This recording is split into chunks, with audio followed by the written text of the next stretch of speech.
우리 하나님의 말씀 시편 13편 1절 말씀 보시겠습니다. 시편 13편 1절에서 9절까지 한번 교독하도록 하겠습니다.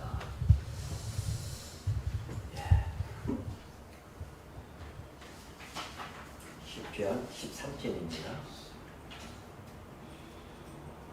여호와여 어느 때까지니까 나를 영원히 잊으시나이까 주의 얼굴을 나에게서 어느 때까지 숨기시겠나이까 나를 영원히 범인하고 종일토록 마음에 근심하기를 어느 때까지 하오며 내 원수가 나를 치며 자랑하기를 어느 때까지 하리까. 여호와 내 하나님이여 나를 생각하사 응답하시고 나의 눈을 밝히소서.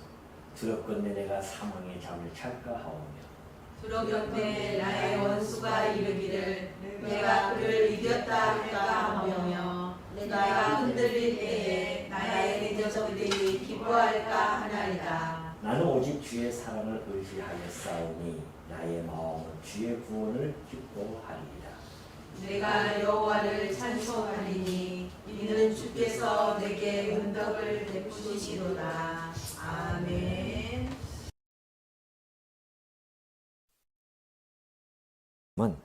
매우 짧죠. 한 6절뿐이 안 됩니다. 짧지만은 우리 신자의 영혼이 어둠 속에서 어떻게 하나님께 나아가야 하는지를 아주 가장 응축되게 보여주는 시 중에 하나입니다. 이 시는요, 단순히 힘들어도 우리가 믿고 살아가자라고 하는 그런 수준의 종교적인 위로가 결코 아닙니다.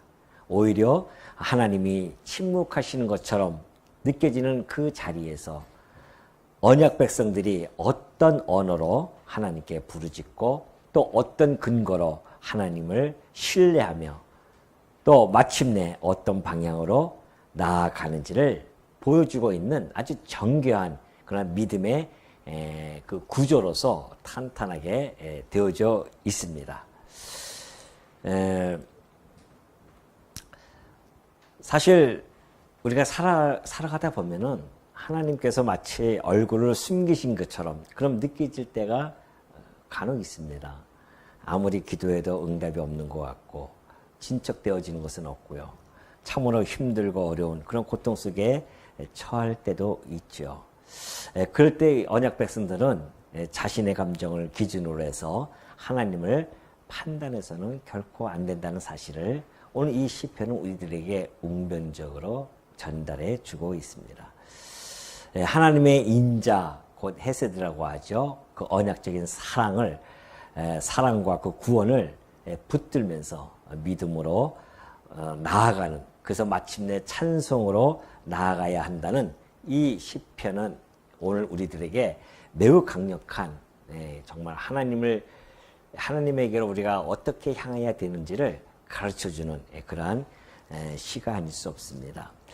사실 이 시편은요, 다윗이 여러 가지 아마 어려움을 겪는 중에서도 그 다윗의 그 일생 중에서 사실 어려움을 많이 겪거든요.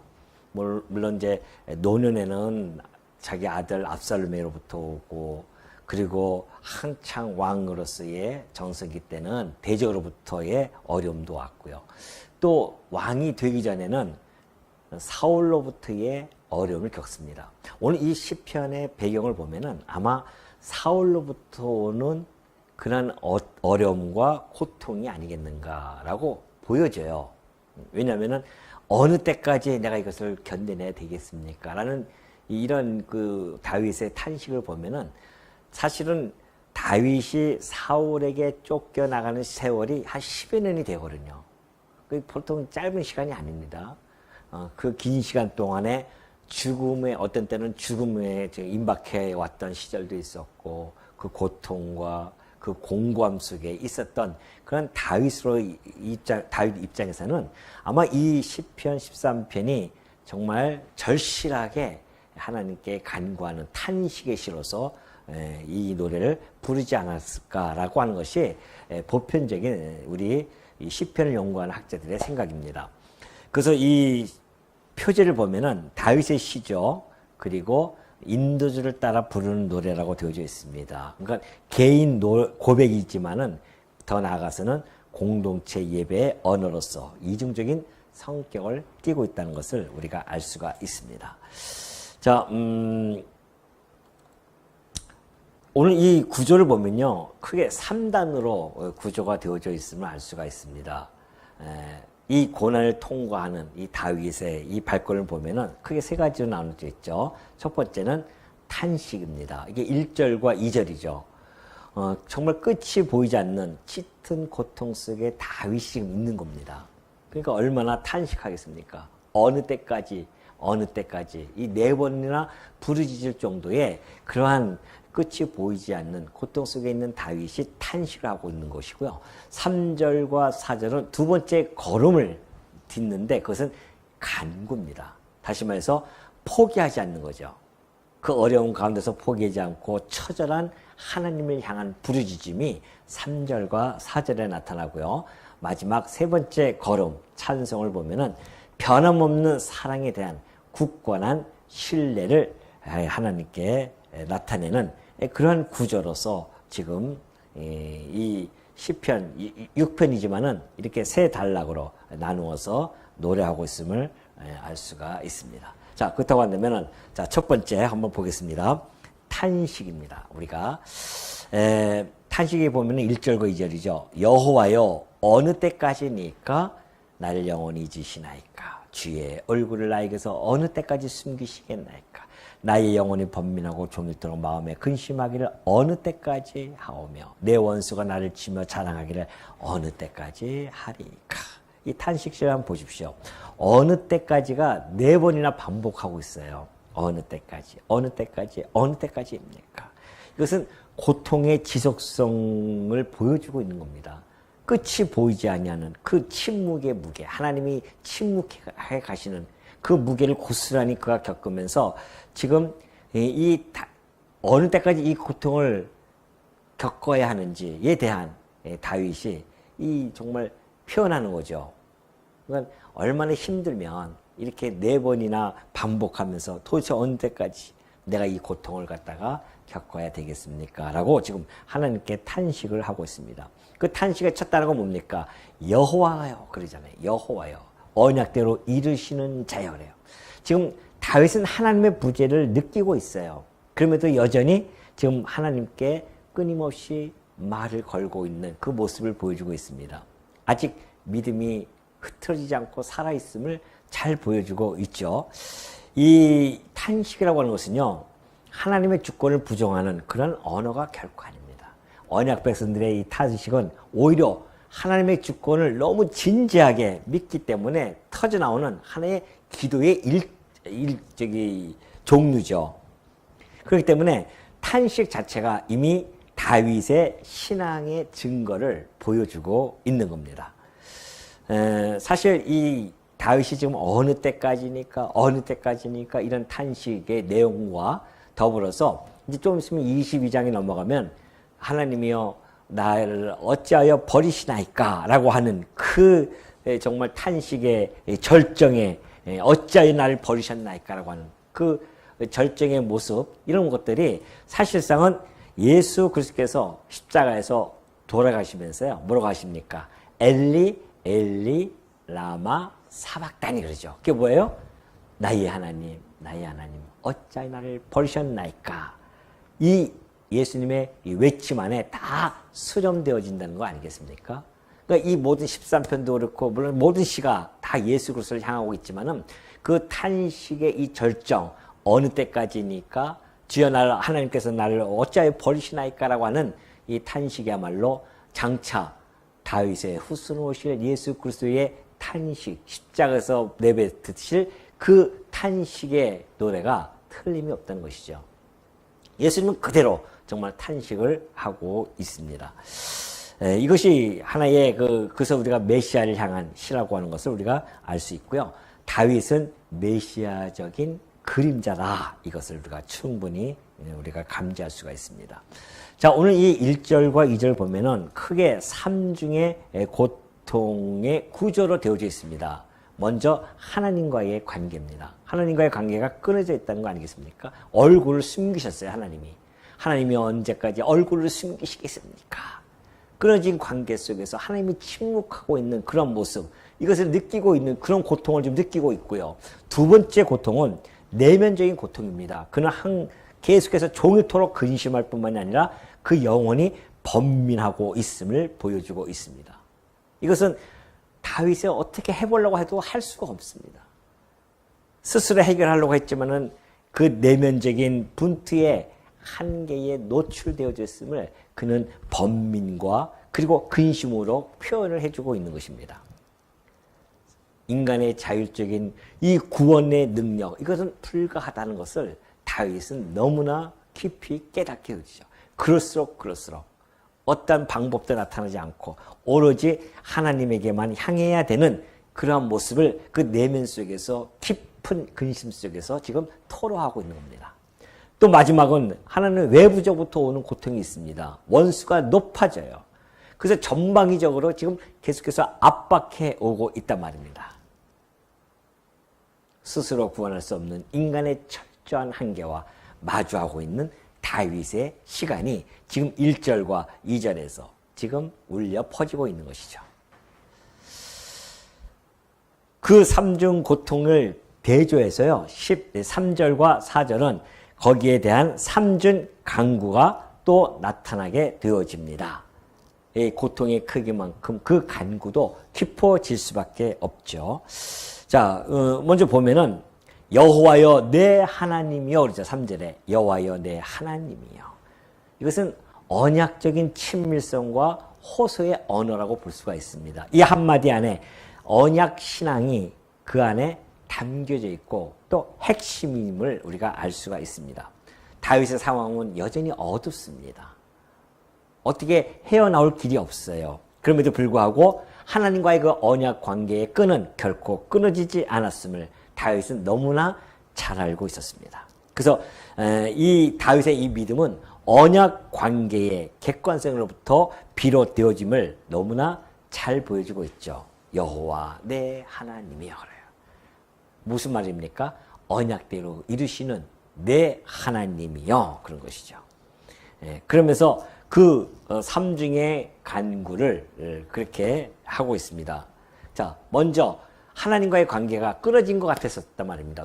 하나님의 얼굴이 숨겨져 있었으니까. 그때 다윗은 뭐라고 합니까? 나를 생각하시고 하나님이여 응답해 주시옵소서. 그런 거죠. 나를 생각하시고 나를 응답해 주옵소서 내게. 마치 하나님이 침묵하는 그 긴 시간 동안에 하나님으로부터 응답을 좀 바라고 있는 그런 간구가 함께 나타나고 있습니다. 그런가 하면은 또 한편으로는 그 영혼이 번민해서 무너진 그 마음, 그곳에 사망의 잠에서 나의 눈을 밝혀달라고 하는 그런 다윗의 간구 역시 자기의 그 영혼이 얼마나 깊은 번민 속에 있는지를 잘 밝혀주고 있죠. 나의 눈을 밝혀주셔서 이 사망의 잠에서부터 깨어나게 해달라고. 다시 말해서 죽음으로부터 그 고통, 그 죽음의 고통, 그것으로부터 나를 건져달라고 하는 그 간구죠. 세 번째는 외부로부터 오는 그 찌르는 고통이 있었습니다. 곧 원수들이 높아진다는 거 아니겠습니까? 내 대적들이 원수가 이르기를 내가 그를 이겼다 할까 하오며 내가 흔들릴 때에 나의 대적들이 기뻐할까 함이다. 그래요. 자, 원수가 이겼다고 말하지 못하게 하시옵소서라고 하는 이 간구, 이 동기는요, 원수들이 혹 착각할 수 있기 때문에 그렇다는 겁니다. 무슨 착각이요? 지금 이 다윗은 자기 보존을 넘어서요, 하나님의 이름, 그리고 하나님의 이 통치가 드러나기를 기도하는 내용입니다. 다시 말해서 지금 다윗은 언약 왕이에요. 언약으로 하나님이 왕을 세워주겠다고 했던 다윗이었습니다. 그렇기 때문에 만약에 언약으로 그렇게 약속되어진 다윗이 무너진다? 그럼 어떻게 될까요? 뭐가 발생되어질까요? 어떤 어려움이? 그것은 곧 여호와의 통치가 무너진 것처럼 보일 수가 있습니다. 다윗이 여기서 무너지면은 하나님의 언약은 무산되어진 거 아니겠습니까? 그래서 다윗이 그걸 이야기하고 있는 겁니다. 두렵건대 나의 원수가 이르기를 내가 그를 이겼다. 다윗을 이김으로 말미암아 하나님의 이름에 먹칠을 가할 수가 있지 않겠습니까? 라는 것이죠. 그러니까 하나님, 벌써 다윗은 알아요. 자기가 언약 관계 속에서 하나님이 지금 언약적인 사랑을 가지고 있고 언약적인 인자를 다윗에게 베풀고 있다는 사실을 너무나 잘 알고 있습니다. 그래서 첫 마디도 여호와요. 또 이 3절에서도 여호와 내 하나님이요. 그렇게 처음에 치고 나가는 겁니다. 여호와, 언약대로 이루시는 분이요. 만약에 내가 무너진다고 한다면 보십시오. 원수들이 얼마나 기고만장할 것입니까? 자기가 이겼다고 할 것이고 나의 대적들이 얼마나 기뻐할 거냐 말이죠. 이것은 다윗 하나 왕이 무너지는 것이 아니라 문제가 아니라 하나님의 통치가 무너지는 것이 아니겠습니까? 가장 중요한 핵심을 붙잡고 다윗은 지금 간구를 하고 있다는 것입니다. 어떻게 간구해야 되는지를 다윗은 너무나 잘 알고 있죠. 하나님에 대해서 너무나 잘 알고 있는 다윗이기 때문에 그렇습니다. 그의 이름 여호와를 붙들고 기도하는 다윗의 모습을 우리는 여기서 볼 수가 있습니다. 자, 그러면서 여기서 보면은 지금 다윗이 보십시오. 나를 응답하소서, 나의 눈을 밝혀주소서, 그리고 원수가 이겼다고 말하지 못하게 하소서. 이 모든 간구는요, 철저한 은혜를 중심으로, 즉 바탕으로 지금 이 간구를 하는 겁니다. 다시 말해서 생명도 구원도 그리고 응답도 뭐예요? 다 하나님 편에서 와야 되는 것들입니다. 라고 지금 다윗이 고백을 하는 겁니다. 이 믿음이라고 하는 것은요, 자신이 얼마나 무능한 존재인지를 자각하는 것부터 시작이 되어집니다. 자기가 꽤나 괜찮다고 한다면 믿음이 세워질 수가 없죠. 내가 얼마나 정말 무지하고 무능한 존재인지를 깨달을 때에 믿음이 그때 들어오는 겁니다. 왜? 믿음의 대상을 향해서 우리의 마음이 열릴 수밖에 없기 때문에 그런 거 아니겠습니까? 자기가 무능한데 어떻게 하겠습니까? 전능하신 하나님을 향한 그 마음으로 열릴 수밖에 없는 거 아니겠습니까? 다윗은 그래서 철저한 은혜 중심으로 지금 간구하는 겁니다. 하나님 응답하시고 생명도 주시고 구원도 해주시고 응답도 해주심으로 말미암아 모든 것이 하나님의 능력 아래서 이루어짐을 깨닫게 하시고 온 천하가 알게 해달라고 하는 그러한 철저한 은혜 중심적인 간구를 지금 해가고 있습니다.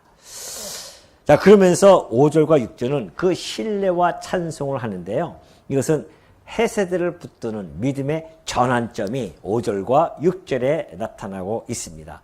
이 5절과 6절은 전환점의 성격을 띠고 있다는 것이죠. 어떻게 해요? 자, 보십시오. 나는 오직 주의 사랑을 의지하여 싸우니 그래요. 확 달라집니다. 간구를 하고 나서는 신뢰를 해요, 하나님을. 간구하면 뭐합니까? 신뢰하지 않으면 아무 의미가 없어요. 신뢰하는 단어가 나오는데 나는 오직 주의 사랑을 의지하여 싸우니 나의 마음은 주의 구원을 기뻐하리이다. 내가 여호와를 찬송하리니 나는 주께서 내게 은덕을 이는 주께서 내게 은덕을 베푸심이로다. 그렇게 되어져 있어요.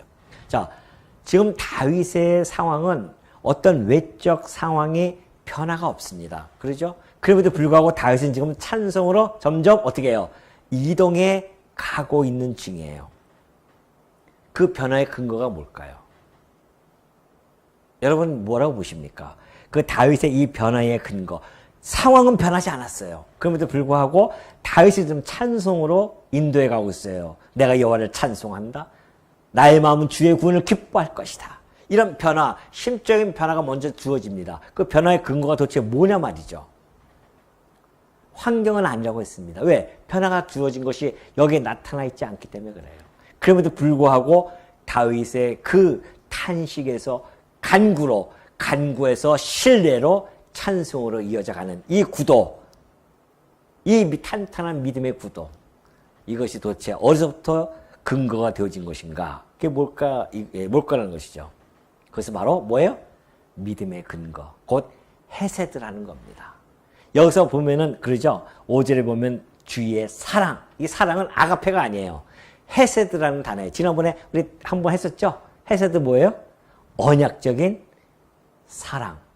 사실은 이 헤세드라는 단어는 인자, 자비라는 단어입니다. 하나님은 언약 관계에 있는 자에게 인자를 베푸시고 자비를 베푸시고 사랑을 베푸신다는 거 아닙니까? 그래서 이것을 다른 말로 언약적 사랑이라고 그렇게 이야기해주고 있죠. 그렇기 때문에 이 언약적 사랑에는 변하지 않는 신실함이 이 안에 녹아져 있는 겁니다. 약속을 저버리지 않는 하나님의 충성. 그게 뭐예요? 하나님은 당신 스스로 더 높은 자가 없어서 스스로 맹세하시고 그 맹세에 충성하시는 분이에요. 당신의 맹세에, 당신이 충성해서 그걸 그대로 이루어 가시는 분. 그래서 헤세드라는 이 단어는요, 신학 전체의 신학적인 중심축입니다. 왜요? 그 안에는 언약적인 사랑, 자비, 신실함이 그 안에 담겨져 있기 때문에. 그래서 다윗은 이 헤세드라는 용어를 잘 사용합니다. 그래서 우리가 이 시편의 전체적인 흐름은 하나님의 신실성 아닙니까? 그래서 그 헤세드라는 단어가 그 신실성과 매우 밀접하게 관계가 되어져 있기 때문에 그렇다는 것이죠. 자, 지금 다윗은 아직 구원을 기다리면서 그 미래의 구원을 현재의 찬송으로 끌어오는 그런 시제의 긴장감을 지금 보여주고 있습니다. 무슨 얘기냐면은 이렇게 되어 있죠. 자, 다윗의 이 현재의 삶을 보십시오. 지금 그는 막 극심한 고통 속에 있고요. 그 고통 속에서 다윗은 간구를 하고 있습니다. 그런데 그 고통과 간구 속에서 그는 믿음인 절대 저버리지 않습니다. 믿음은 흔들리지 않고 있었어요. 그리고 미래죠. 하나님께서 미래에 자기를 구원할 것을 믿고 있습니다. 그죠? 현재는 고통하고 그 고통 속에 간구하고 있지만은 그는 미래는 반드시 구원해 줄 거야 라고 하면서 그 구원에 대한 찬송을 한다 말입니다. 기쁨과 찬송을 하고 있어요. 그러니까 미래에 있을 그 일을 믿음으로 바라보면서 이 기쁨과 찬송을 현재에서 어떻게 해요? 끌어다가 쓰는 겁니다. 대단한 거 아니겠어요? 이것이 언약 백성들의 신앙적 고백이에요. 세상 사람들은 감히 꿈꾸지 못해요. 오로지 현재 안에서 발버둥 치지만 성도는 그렇지 않다는 겁니다. 미래에 하나님이 행하실 일. 그러면 이 하나님이 구원해 줄 것은 이 믿음은 어디서 생기는가? 하나님의 뭐예요? 헤세드. 하나님의 언약적 사랑. 하나님의 언약적인 자비. 인자함. 이것이 근거가 되어져서 이게 근거입니다. 근거.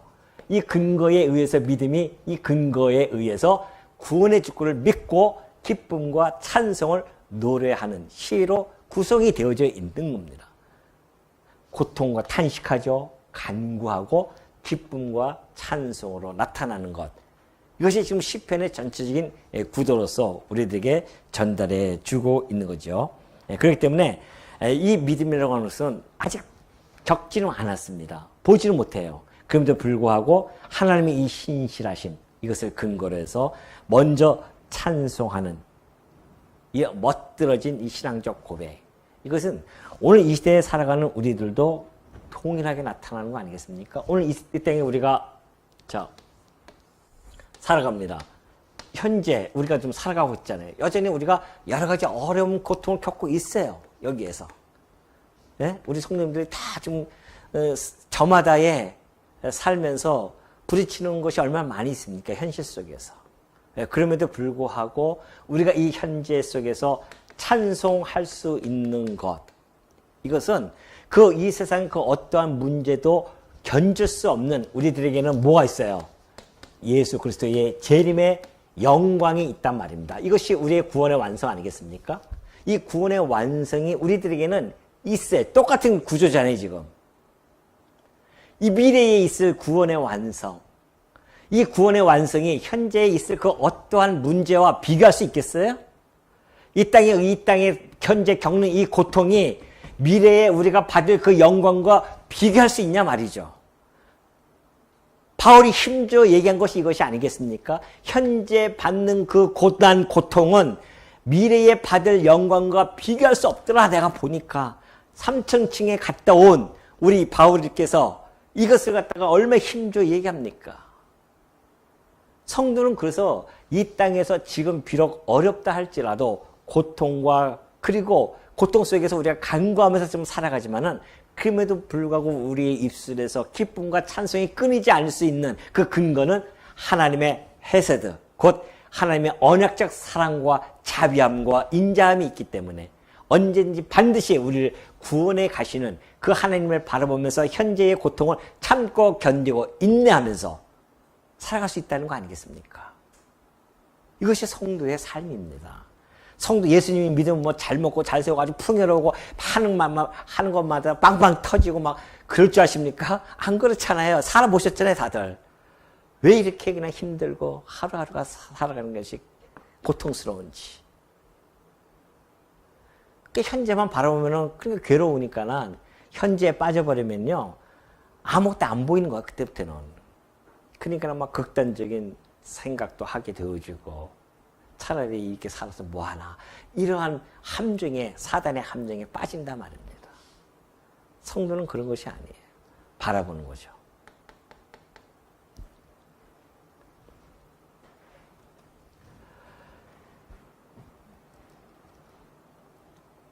오늘 이 찬송의 내용을 보면은 하나님이 내 뜻대로 해 주셨다가 아닙니다. 하나님 자신이 변하지 않으십니다. 하나님 자신은 변하지 않으시는 분이십니다. 이것이 우리의 찬송의 내용이에요. 하나님 당신 변하지 않습니다.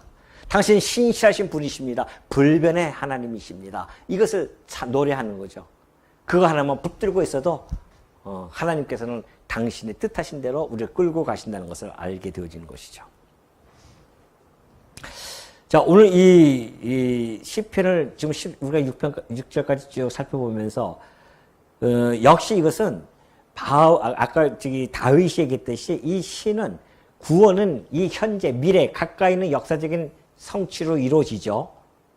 다윗이 여기서 미래의 역사적으로 다 구원을 받습니다.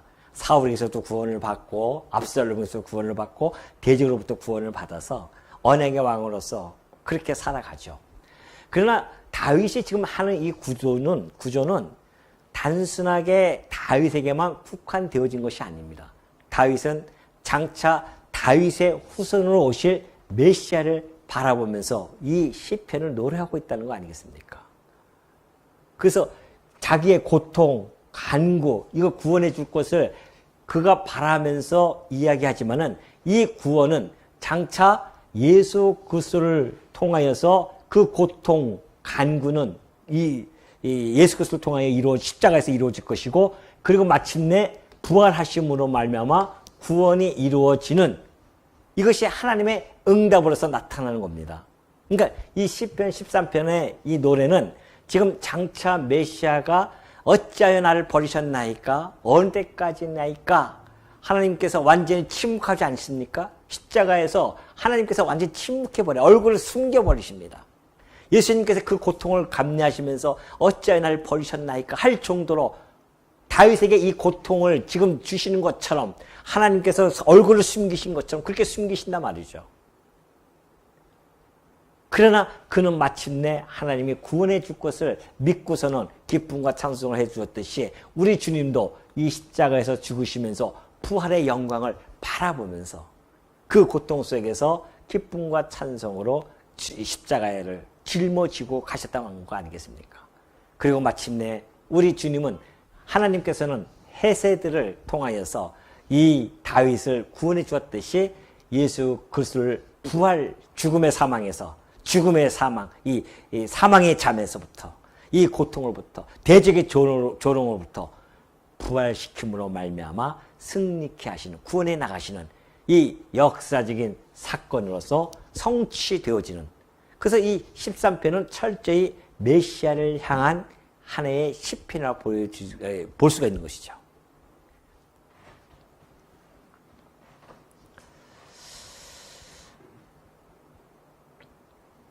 하나님께서는 이 다윗이 붙든 이 헤세드는 십자가에서 결정적으로 드러난다. 하나님은 자기 백성을 결코 잊지 않으시고요. 오히려 자기 아들을 내어 주셔서 그 언약적 사랑을 확고하게 보여주신다는 것. 이것이 13편에 흐르고 있는 어떠한 구속사적인 그러한 시편으로서 전달해 주고 있다. 메시아적인 시편이다라고 보여주는 것이죠.